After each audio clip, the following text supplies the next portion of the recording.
General পড়ুয়া একজন ছাত্র আমি, নামাজ রোজা কোরআন তেলাওয়াত সব করি, কিন্তু পর্নোগ্রাফি হস্তমৈথুন থেকে কোনোভাবেই বাঁচতে পারছি না। জাহান্নামের কঠিন ভয়াবহতার কথা জানার পরও এটা থেকে বাঁচতে পারছি না। আমার জন্য বিশেষভাবে নসিহত করবেন। ভাইরা আমার, এই প্রশ্ন হুবহু এই প্রশ্নটা প্রতিদিন মাহফিলে অন্তত 10-15টা প্রশ্ন এই প্রশ্ন আসে। এই প্রশ্নের উত্তর আমি বারবার দিয়েছি, কিন্তু আমার বিবেকে বাদে যে আমি অনলাইনে দিয়ে দিয়েছি, কিন্তু এই ভাইটা আসছে মাহফিলে, তাকে যদি না বলি তাহলে সেক্ষেত্রে এ আল্লাহর বান্দা হয়তো সে এখান থেকে কোনো গাইডলাইন পাইতো সেটা সে পাবে না। এই জন্য আবার রিপ্লাই করি। তাছাড়া এই রোগটা ঘরে ঘরে যুবকদের মধ্যে আক্রান্ত। এ রোগে বাঁচার কোনো চেষ্টা করেও বাঁচতে পারছেন না। আমি শর্ট কিছু কথা বলি একেবারে সংক্ষেপে। এর সবচেয়ে বড় এবং স্থায়ী সমাধান হলো বিয়ে করা। মুশকিল হলো যুবক শুধু মাহফিল বসে ঠিকই বলতে পারবে, বাপ মা বিয়ে করায় না।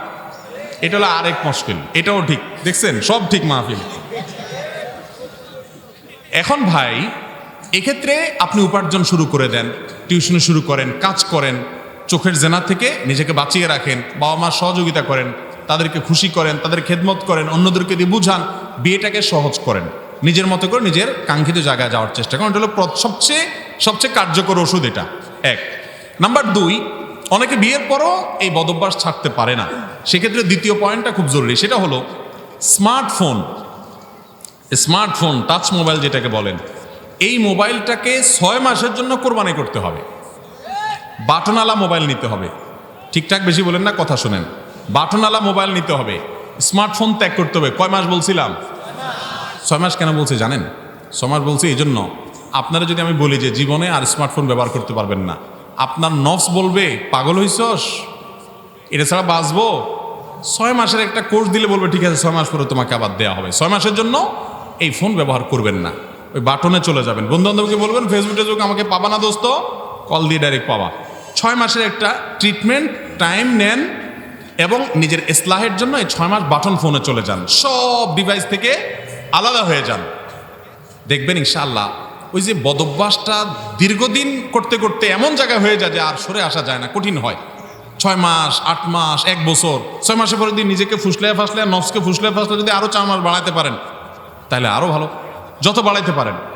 এরপর একটা পর্যায়ে দেখবেন এই বদভ্যাসটা অনেকখানি দূর হয়ে গেছে ইনশাআল্লাহ। নাম্বার 3, নির্জনতা পরিহার করবেন। একা একা কোথাও থাকবেন না, সব সময় জমজমাট থাকবেন। নির্জনতাকে বাঘের মতো ভয় করে সেখান থেকে, আমি একা একা আছি, আমার নফসে এখন বাজে নির্দেশ করতে পারে, হারাম নির্দেশ করতে পারে। মোবাইল থাকলে মোবাইলকে একদম বাজে জিনিস সব একসাথে ডিলিট করবেন। যখন ইমানি জজবা উঠবে, যেমন মাহফিল ইমানি জজবা উঠছে, এখন বৈশাই ফরম্যাট দিয়ে ফেলান, সব ডিলিট করে ফেলান।